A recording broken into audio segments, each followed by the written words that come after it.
extra. Ugh. Was Sarah Michelle Gellar too busy?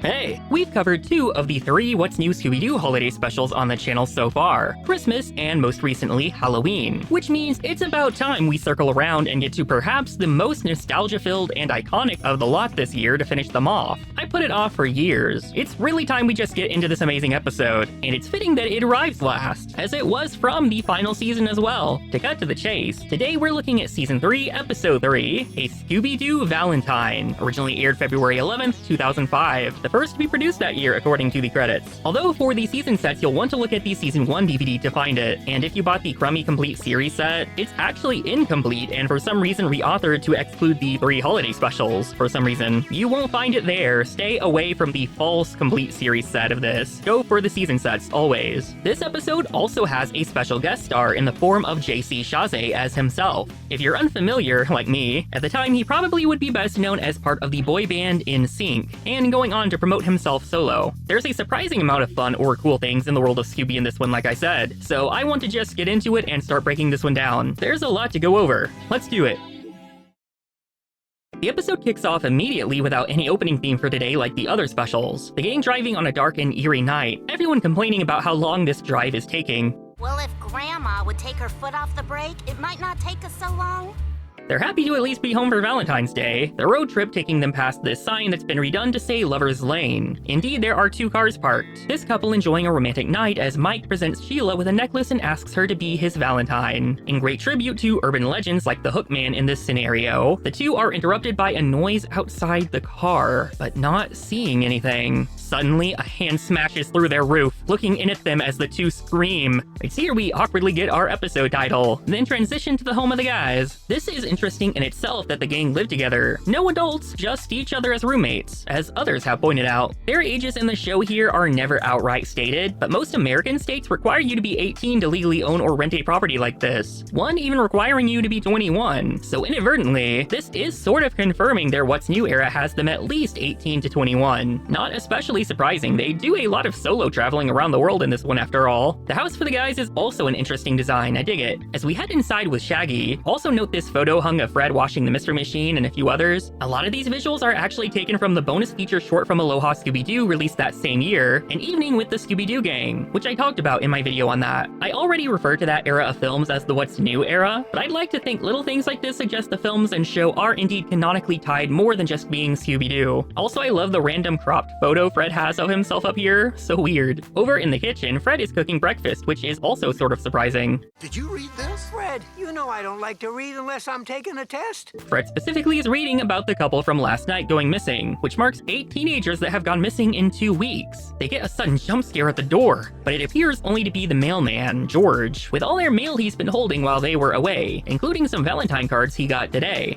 As they read these, they all seem to be love letters signed by a secret admirer. We then head over to Daphne's place. This is an interesting little trivia bit itself, which I recently went over in the Patreon Zombie Island video. Daphne and Velma's home is the exact same home Daphne is seen living in when Fred picks her up in Scooby-Doo on Zombie Island, another movie where they are clearly somewhat adults. For fun, we can maybe assume that after those events and everyone becoming close again, perhaps Velma moved in here with Daphne and the guys with each other for appropriate closeness and cost saving. Anyway, Daphne asks Velma how she feels about the holiday itself. Which part?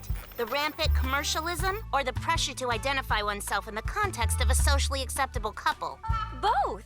They're interrupted by George arriving to deliver their part of the mail, and he says the town has been talking about the Scooby Gang coming back home for the last 2 weeks. I suppose they're away so often that it's a big deal when they're home at all. Makes sense that we're barely seeing their houses in Season 3. Of course, Velma also notes the other talk of the town for the last 2 weeks has been the disappearing teens. George gives her a compliment on her observation skills and brains, clear flirting, which does get her to blush, though perhaps from the awkwardness that Daphne breaks up. George dumps out their mail, mostly love letters for Daph, so Velma asks if she got anything. She did, actually. The overdue electric bill she seems to have forgotten to pay. Our mailman then remembers they also got letters from the secret admirer today like the boys, which the 2 read, equally confusing them as well. Also, 9 years after this episode, Daphne's secret admirer letter would be seen again, referenced in the 2014 film Breakin' Creepy on this super fan of Daphne's wall, alongside other photos of the What's New era, including a mugshot shot we'll be seeing her take later in the episode as well. Spoilers! The gang get together and drive to Lover's Lane, where there are a lot of cops. Sheila from last night telling the cops that they had everyone tied up but for some reason let her go, expressing guilt that only she was allowed to be free. As the gang look around, Velma finds an odd paste-like substance on the ground. They also discuss all getting letters from the secret admirer, and wondering about that. Officer McBride steps in to confront them, showing resentment toward the gang always interfering with police business and saying to stay out of their way before someone gets hurt. Also confronting them is Rachel and her dog Roxanne, explaining she's a reporter for the paper now and here on the job. Roxanne snubs Scooby as Rachel says a lot has changed since she and Shaggy broke up.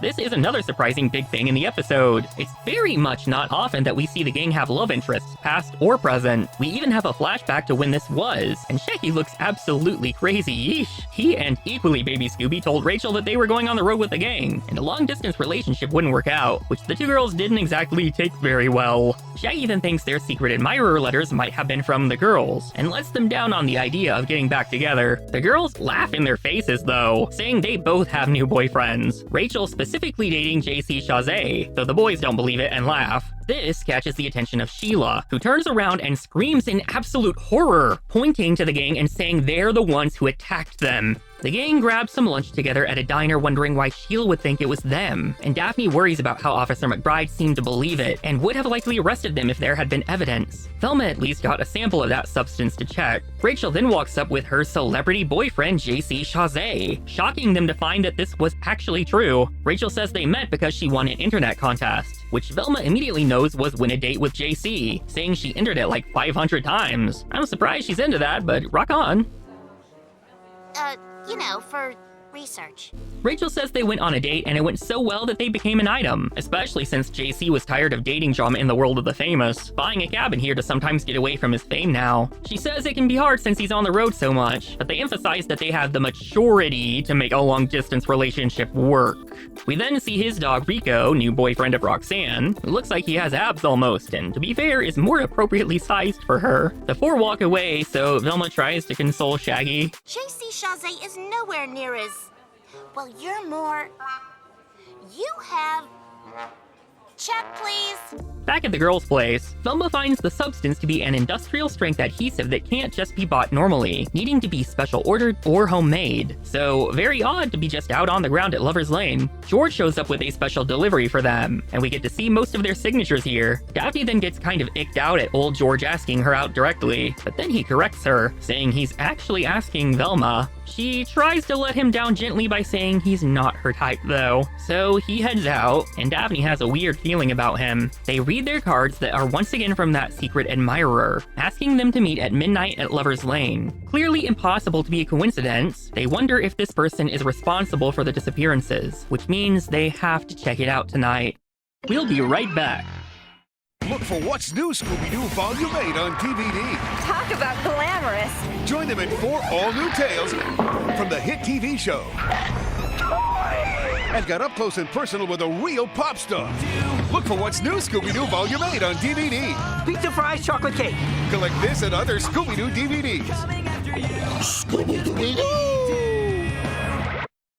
At Lover's Lane that night, the gang search around the surrounding woods, trying to find the clearing. Fred suggests they split up, sending Velma with the boys, which seems to upset her since she normally goes with he and Daph. Fine. I'm just saying you're messing with the formula that got us here. Watching, however, appears to be Shaggy also? As things continue on their end, Shaggy tries to convince himself he's happy for Rachel when the trio hear a noise, and out from the shadowy bushes, they realize what they're looking at, running away from what seems like evil versions of the whole gang. Meanwhile, Fred and Daphne find the clearing, where she finds another Valentine taped to a tree. Inside the letter is a confession about committing the kidnapping, and it's signed by them. It's using the signatures that they wrote for their mail delivered by George earlier. Just then, the others run up, crashing into them, and not an elegant landing. Velma breaks the news that they are in fact the bad guys this time after all, and they think they've come back for them when someone starts emerging from the bushes, Instead, Rachel walks out of the shadows, saying they left her a message to be here at midnight, which they definitely did not do. Suddenly, Officer McBride shines his light on them as well, looking down at the confessional letter he sees as all the proof he needed. We then get their mugshots I referenced coming up, each of their numbers having 69 in it, which some people think is a reference to the original series starting in 1969. Daphne is the only one trying to mog for the camera. No wonder that fan kept the photo on his wall. Velma is appropriately shocked. I feel bad for Fred, and Scooby having a mugshot is a lot to take in. In their cell, the guys have already taken up hobbies in their mere hours here, Shaggy even working out as their exes pay a visit. She tries to play it cool, but Rachel can't stop from confessing that she hates to see Shaggy this way. JC interrupts, having heard there was a break in the case and flying back, coming over to shame Shaggy. Why don't you make it easier on yourselves and just confess to the kidnappings? Officer McBride has the girls for questioning currently, who refuse to admit anything, but he won't accept this with both a witness and confession letter. Finally, with pressure, Daphne gives in. The truth is, these fluorescent lights completely washed your skin out. That tie is hideous, and what's with your haircut? Velma explains again that they were there at midnight because of the love letters they received, and that they're being set up. Not to mention, everybody knew they were away the first 2 weeks of this, right? Like, everybody was talking about how they're not here and they're coming back, like, uh-huh? I don't want to wear the same outfit every day. Look, I've got a plan. Don't tell Fred I said that. He thinks he owns that phrase. Love that. Anyway, Velma asks the officer to trust her, and that this will prove their innocence. He heads to fetch the guys, and Velma explains what's going on between their options. I find it helps not to think about it. Instead, I hum. She's had a rough few hours. There was no bottled water. She had to drink tap. With a wolf howling at a full moon, everyone is split into different vehicles at Lover's Lane, Fred and Daphne feeling the awkwardness alone together in the van, hoping to be bait. Velma cuts in with the officer to remind them they're supposed to look like they're in love, not embarrassed to be there, forcing him to put his arm around Daph. The small talk does not get any better, unfortunately. Thankfully, they have their backup duo, over here in the red car, where Scooby, as always, is cross-dressing. You have to be the girl, 'cause you have the legs for it. Back with these two, Fred seems like he might almost be having a moment with Daphne, until he asks her to roll down the windows because of her heavy perfume. They get interrupted by a noise, something on top of the van, when Fred himself with evil glowing eyes appears. They try to drive off, but nothing happens, looking out to find the mystery machine elevated in the air by the evil versions of them, forcing the two to hop out. The evil doppelgangers focus on the boys next, ripping the car door off with their inhuman strength. Velma has an I told you so moment as she and the cops start a chase scene for us. The song used is Walk on the Wire by Swedish rock band Sahara Hot Nights, a song released a year earlier on the album Kiss and Tell. I actually really like the song, and the scene has some good moments, like Fred and Daph thinking they found a distressed Velma, except it's the evil one faking them out. Fred even just picks Daph up to carry her away, while evil Velma goes after the real one. The real boys and evil boys pass by each other, then start to wonder if they're looking in a mirror, matching each other perfectly. This is a cute little reference to the same joke in the 1933 Marx Brothers film Duck Soup. If you don't know it from the movie itself, you might know the reference